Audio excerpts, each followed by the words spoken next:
Deadpool and Wolverine. The end of an era. Absolutely. So, we have been waiting on this film for a long time. I have feelings, I have thoughts, I have opinions. And I'm going to start off with wow. It was really good. You know how I feel about projects that get this big before they've even come out. I was Yeah. kind of the same. Obviously, it's before we were doing the podcast. I was kind of the same with No Way Home. I was worried it had got so big that it could never live up to our expectations. Yeah. Unfortunately for me, I didn't realize it at the time. I had the cameo, like the main. You can't even call them cameos because they were kind of surprise co-stars. Spoiled for me with San Diego Comic-Con on the Thursday night into Friday morning. So I saw that thing on stage, and the only one I saw was Wesley Snipes as a name, and I was like, I'm not gonna read any more of that because I have a feeling that might spoil stuff. Because obviously I didn't know when I was going to see it at that point. Yeah. But yeah, I can see how if you read that, like, yeah, that spoiled a few things. Yeah. Shout out Discussing Film because they uploaded it. They uploaded like a minute before that as well, before anyone got mentioned, so that if you didn't want to know, you had time to get away. And they made it clear in their tweet, this contains spoilers, be careful. The tweet I saw initially didn't include it, so I was like, oh, these should be cool cameos. These don't matter. Oh well. Oh well. It didn't ruin my enjoyment of the film. But let's start with what I'm not going to call them cameos because they're bigger than cameos. Let's talk about these surprise guest stars we had. Yes. So once they enter the void, obviously we knew Laura Kinney X-23 was involved in the film. Yeah. And we meet the rest of her crew, her void crew. Yeah. Starters, the comedy in this scene talking about failed projects in relation to the void was brilliant. But also the respect they were all treated with was brilliant. Oh yeah, I don't feel like, obviously, no, for the purpose of this, we'll call them cameos because they're not there. But all the cameos and appearances from these characters, I don't think were ever used. They were never used in like just a pop in, jokey way, pop out. They were all like you said, given their respect and had pretty like valid reasons to be there for different things. Exactly. The biggest shock by far was Wesley Snipes' appearance. Him and Ryan Reynolds have had a very public dislike for each other for 20 years. Yeah. Do you want? So I'm now conflicted about that because I've seen a clip. I saw this Wesley Snipes interview. I think he's talking out his arse. He might be. You'll never be able to convince me. Ryan Reynolds. Do you know what I think it more is? There was definitely some feud there at the back in the day when it first ever kicked off. I just think it probably died off between them very quickly, and they were very mutual to each other. But obviously, media being media, kind of drags it as it's like, oh, Ryan Reynolds hates Wesley Snipes. And they've probably just been mutually like happy with each other for a long time, and but I never ever in a million. We discussed potential cameos that you might get in this film ages ago, and I'm pretty sure I said, even if I didn't say it while recording, at some point I said to someone, I know I did, the one person we know we won't see is Wesley Snipes because no one. If anyone bet on that, they're a genius. They are clairvoyant. They inside can see the knowledge. Because oh my god. That's the only one that got spoiled for me, that I'm really upset I didn't get to experience completely raw. Even though I'd read the name, like obviously I didn't know at what point he was going to show up. And it's like, I think it was like, it definitely caught me off guard even though I knew it was coming at some point. But like you say, I'm sure I'm tempted to say you even said last week on the pod that, oh, well, it won't be Wesley Snipes because they hate each other. Even though that would be very cool. And then also, I feel like we were very focused on Fox potentials because we knew there was that link there with Hugh. And it's like, I wouldn't necessarily immediately think Blade as part of that. Like, I know Blade was part of that period, but it's like, you always think Blade's just as like this kind of separate. So the That was fact long that before there was any kind of crossover between the R-rated stuff and the yeah, more kid-friendly stuff. So you don't naturally associate them with each other. so like when they had who was it that came out first? It was Electra. We saw Julia Gardner's Yeah, Electra first, yeah. she's there, and then you're like, okay, who's like? There's obviously gonna be, and then it's like the thing of, oh, there's more of us, and then next second Wesley Snipes just walks out, and you're like, excuse me. I love the dig he made. Whether it was, I don't think it was intentional to the current situation because Which of one when was that? this, Sorry. when he makes the dig essentially of, there will only ever be one blade. Oh no, that was very intentional. See, That was, I think it was, and I can tell you that from Deadpool looking straight at the camera. well, yeah, it That was was very intentional. much that project's not going very smoothly. Yeah, is but it, you've Kevin? got to think when this was probably written was before it got this bad with Blade. Like maybe they were already having like the early, and it was a little dig, but I feel like it hit harder because it's develops even more. It definitely could have hit harder. You've also got to remember though, these films have the writers on set famously. True. That could have been something they're like, oh, we need something here. This is a good opportunity. Next up, let's talk about Channing Tatum finally Getting his to play dream. Gambit. Yeah. I am so happy for Channing Tatum. Yeah. Same. He handled this the way I wish Rock would have handled Black Adam. He was passionate about this project. He fought night and day for this project for years. He kind of thought it was never going to happen, and when he got given the chance, he respected the character and did it properly.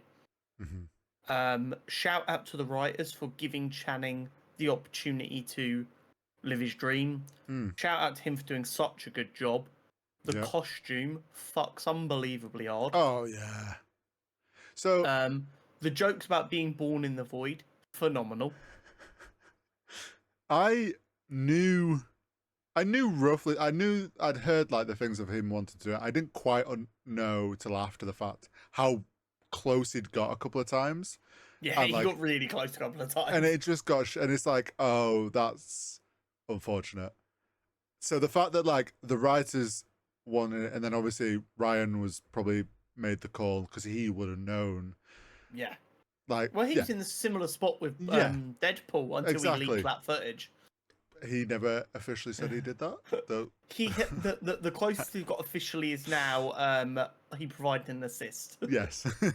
But yeah, I think it's great, and I agree. Channing did a great job. The fact that he fully lent into the role, the suit looked amazing. I hope that when we do get an actual Gambit in MCU X-Men, it has a very similar suit and it stays true to it. Yeah. So that's one thing that you mentioned there that I just want to grab.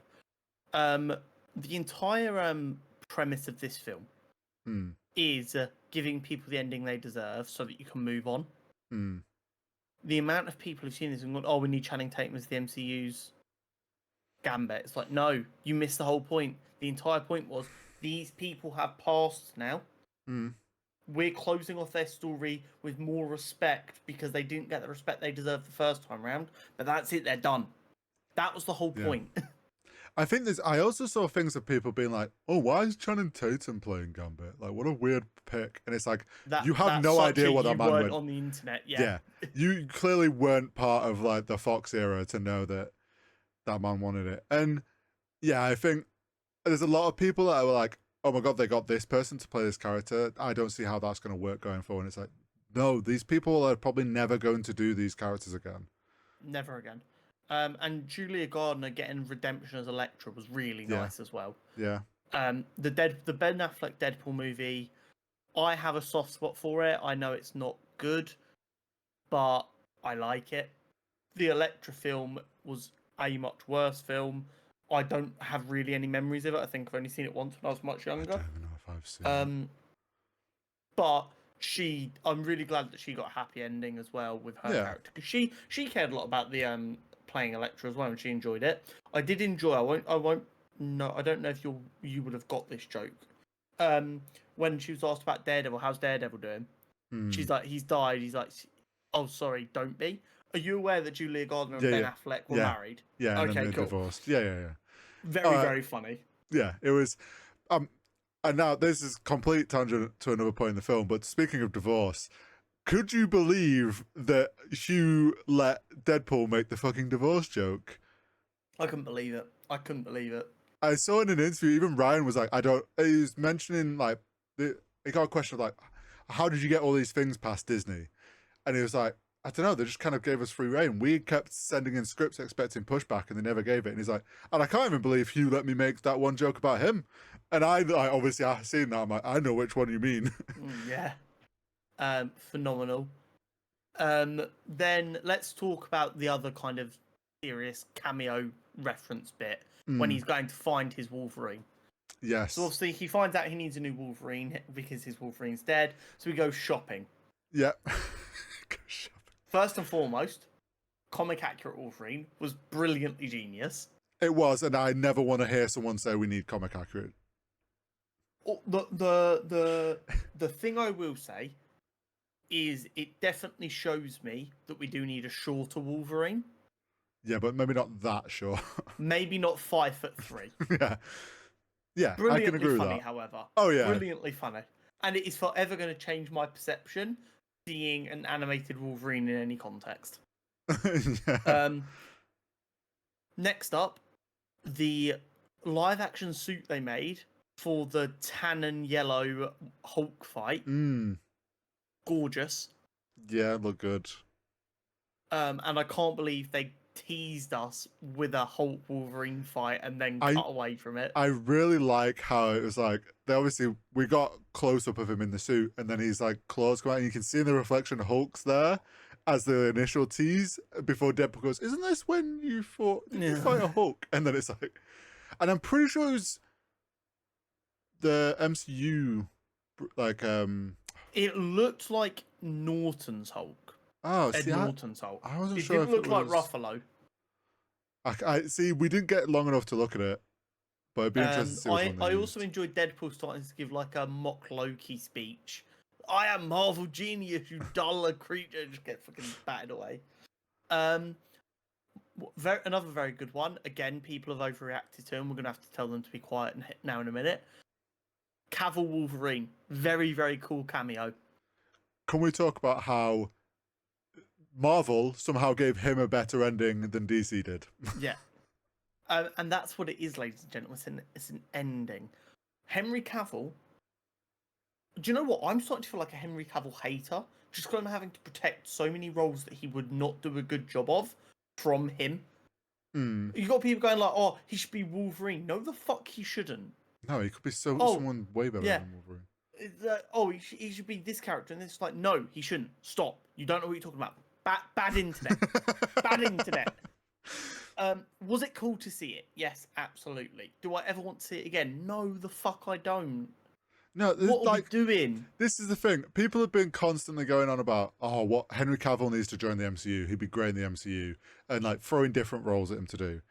For him to then get to be like, the perfect specimen of a Wolverine from behind, and then two things: we get Deadpool making a joke about just a direct joke at how DC handled him, which I fucking loved. And then also we got to see him reload his guns, but this time it was, instead of reloading his fists, he did the same movement from Mission Impossible, but loaded his claws out. Yeah. And I fucking loved that he did that. It was really, really cool. One tweet I saw that literally had me ready to, and I'm pretty sure I did tweet about it, was someone went, "Oh, we need a Henry Cavill Wolverine film directed by Zack Snyder ASAP." Oh no. Yeah. Kevin Feige has the opportunity to do the craziest thing in the history of Marvel: Wolverine starring Henry Cavill, directed by Zack Snyder. I literally quote retweeted that and I went, "If this happens, I will not be watching." And you can clip that, hold that safe. If that film gets announced, I might be done.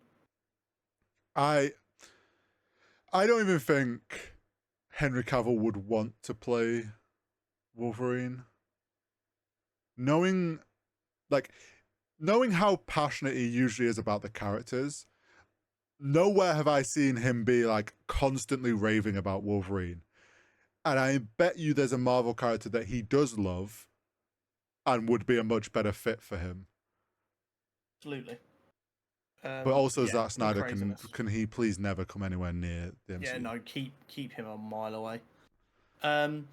And then we had a couple of comic book references to Wolverine with the patches suit. Yes, which The we the predicted was going to be. I thought that was going to be Daniel Radcliffe or someone linked to the role.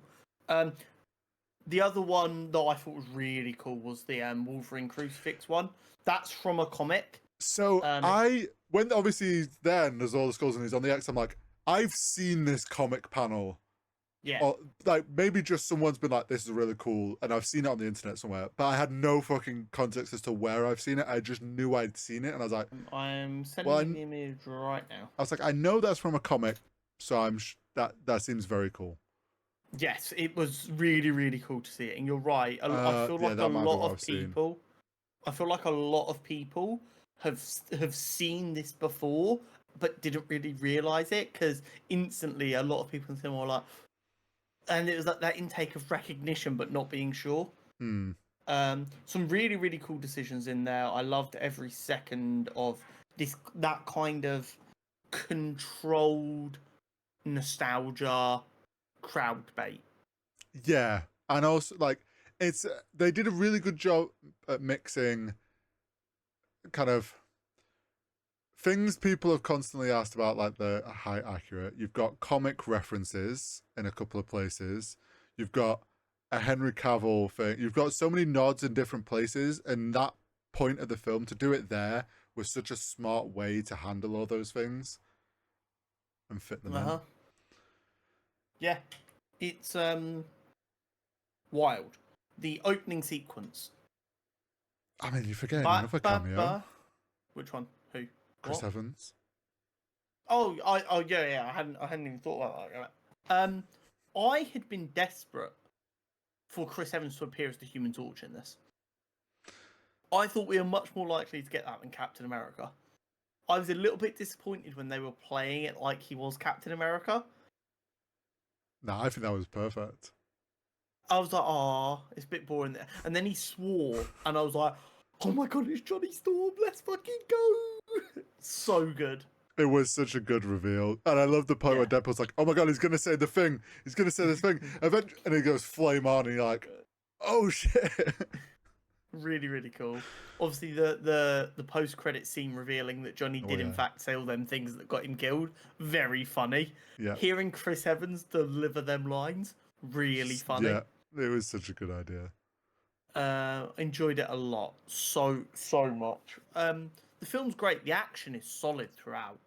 Oh yeah, the fight scenes. Really, really good. Bet you really enjoyed that long end Deadpool fight. Yes, I did. Apart from one bit, and this is the only bit of CGI in the entire film that let me down. When they jump out of the window at the bus, and you get like 15 seconds of a fully CGI Hugh Jackman. Okay, so I didn't notice it then, but I think the same thing you saw is what I saw. Oh, no, I saw it in the cinema. Cinema. No, as in like where I saw a full CGI was when they first faced off in the void and Hugh Jackman crawled along the floor with his claws.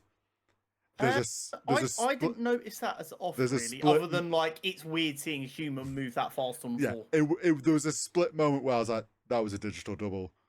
Because obviously to like get those movements in that speed, like it would have been too difficult to get it right as Hugh. You know, the only bit of CGI where I was like, oh, that's not great looking, was as they've jumped out of the window at the end and Hugh's there, very animalistic.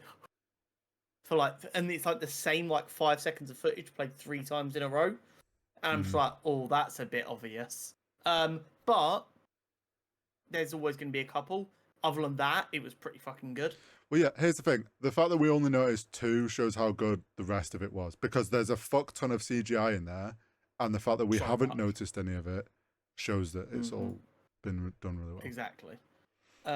What else is worth mentioning? Yeah, the opening sequence. Phenomenal.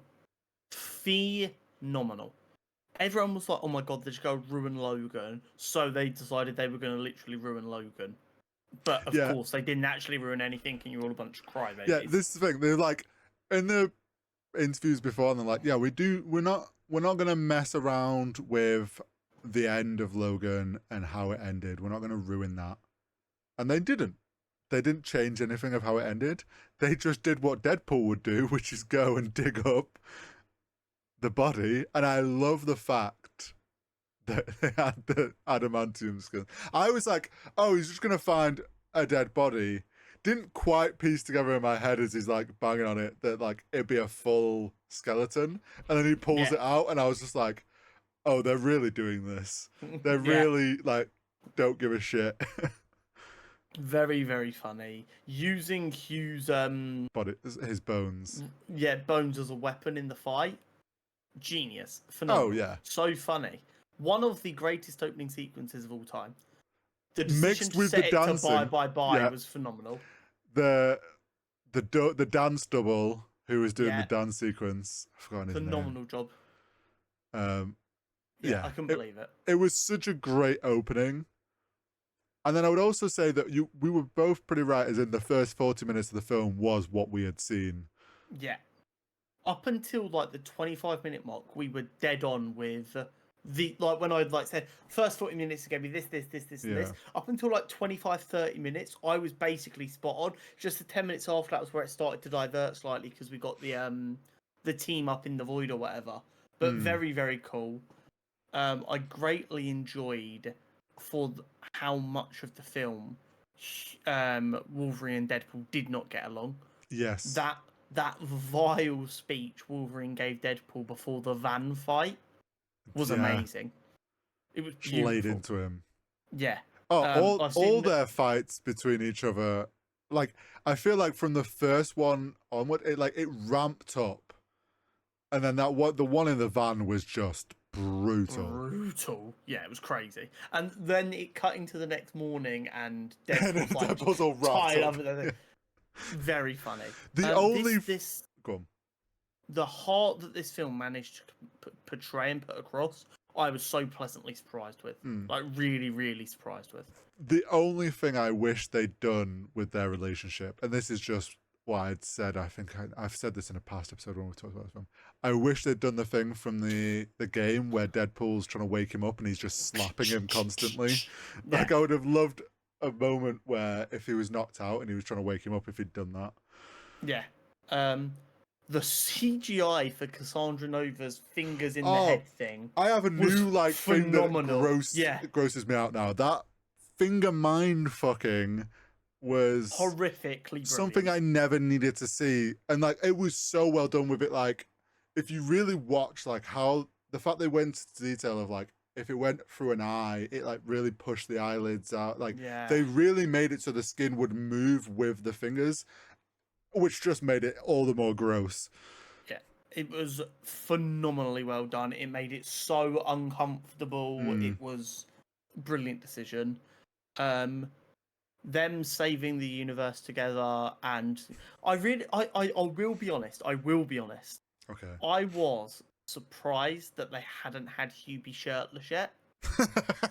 I was like, oh wow, is that a little bit of growth in the comic book industry? Has Hugh finally just got to the age where he's like, I don't want to do these dehydration scenes, man. They're insane. They're horrible. You've got to like not drink anything for 3 days. They're crazy. Why are we doing them?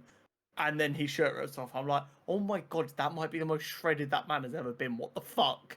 I couldn't believe it. Yeah. I'm with you. I was like, oh, they're just like, they're doing it properly. They let him have the suit. They've given him the suit. They're making it go all the way through. Like they've ripped the sleeves off because they had to let him have his guns out. But it was like, oh, this is like definitely a new era for Wolverine. And then the fact that there's no reason for his suit to explode there. Like no reason at all. His mask stays on. Yeah. And everyone's like, maybe he just had it fitted in the suit and just but yeah, like the fact that Deadpool just embodied what everyone's reaction was, which was, oh damn. Yeah. Absolutely jacked. Insane. I couldn't believe it. But yeah, overall I was really, really impressed with the film. I think it was exactly what it needed to be. And I'm curious to see if that is truly Hugh done. I'm curious to see if that's Ryan done. He said Mm, he's not up for a Deadpool 4, but I could definitely see him being used in places. I think, because I was thinking this at the end, the one with the way that the credits end, which we'll get to, but like the way their characters at the end all together, we know they're in the Fox timeline world, Mm-hmm. which has some questions for people now, like because if Logan's dead in that world, that means it's after the events of Logan. And it's like there's a bit of a weird. Everyone has questions about how that timeline works now, but Yeah, the Fox timeline's always been a mess, though. I yeah, don't think we need to fix it. That's the beauty. but yeah, I think there's no need for a Deadpool 4. The way they've ended it has been like a solid end for everyone involved. I think if they ever come back or if they join other MCU characters, it would be in Secret War. I think that's the only Secret War is situation. and I think that's the only time I'd want to see Hugh again. Yeah, But here's the problem: how many times can you have a great big send off for your old characters? yeah. See, this thing, I don't think we get Hugh again. I think maybe we get Ryan again because he loves the character so much. Maybe he shows up in Secret Wars. And I'd actually quite like to see him show up and a new Wolverine and him be like, instantly the new Wolverine hates him and he's like, we haven't even met yet.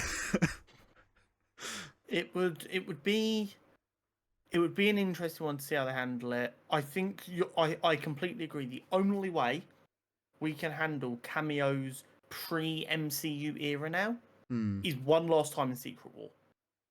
Yeah, and I think it has If to you be want to specific give, characters. yeah, if you want to give Patrick Stewart, Sir Ian McKellen, Hmm. Hugh, Toby, people like that, one last go, that is the end right then and there. Because I also believe that is absolutely incursion territory, and we're getting a soft reboot after that anyway.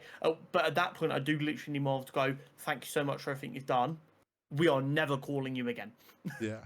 No, yeah, I think my opinion is the characters we've had in this film shouldn't come back other than maybe Deadpool because he's like main central character. I think everyone else got their send off, including like we haven't mentioned it, but a lot of the X-Men characters in the Void weren't played by the same actors, but it was obviously nods to their the characters that we saw in the Fox X-Men with Toad, with Pyro, Pyro, Juggernaut, yeah. Like, well, that Juggernaut was supposed to be Vinnie Jones. He was asked. He said he wasn't up for it, which is why they had the Vinnie Jones suit. But yeah, he was like, I can't get in shape for that. I don't want to get in shape in that. Thank which you, is but fair. no. But like, Absolutely fine. even though it wasn't the same, like it was a nod to those characters, and like all those characters got their send off. I think if we get anyone from the Fox era now, maybe it's like Ian McKellen or Patrick Stewart, like the characters that we haven't really had a proper goodbye to. Mm-hmm. Maybe they come back in Secret War, but yeah, I think they should be very careful about who they bring for a goodbye in Secret War. Exactly. But overall, it's up there. It's 8 or 9. Them end credits showing a lot of love for what came before. Bro, the in credit little reel showing like behind the scenes, showing different things, all from that era, hit the feels, man. Like that felt. Say what you want, but like we all grew up in that era. That is our childhood.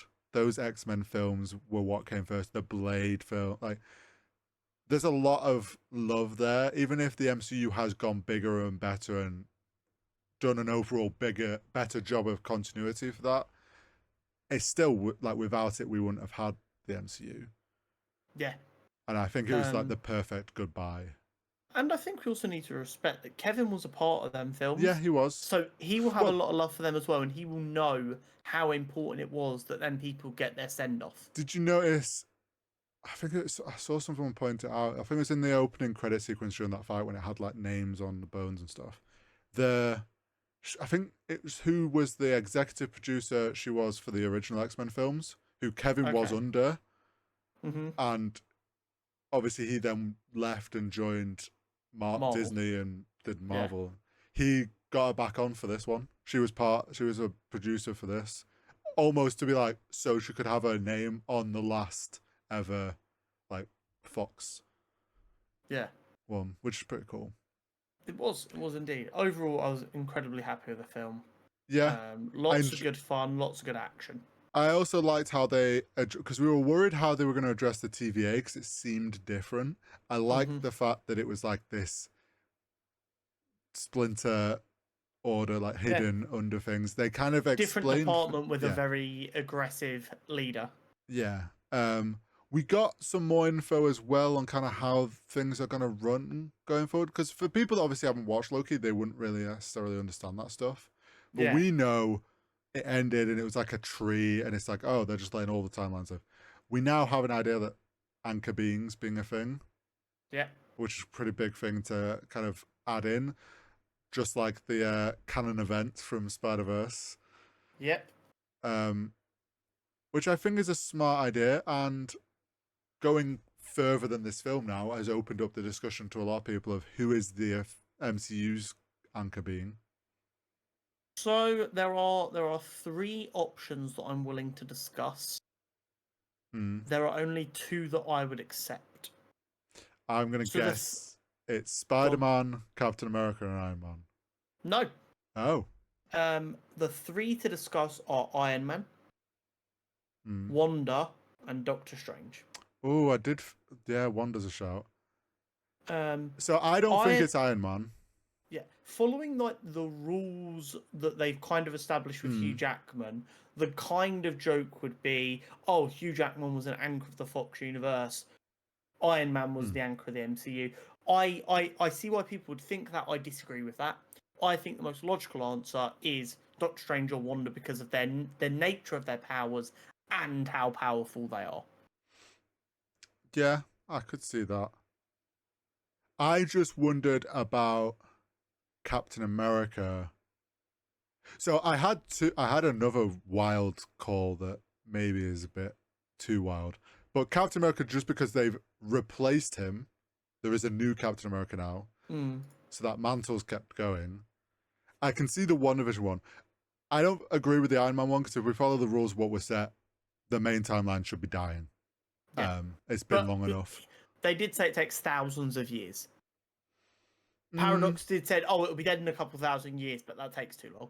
Yeah, but true. I feel like we should have got some loop. Yeah. So maybe it could be Iron Man. Do you know what could be a wild shout? Fury. That'd be an interesting one. Because considering he's like the center of all of the heroes. Yeah.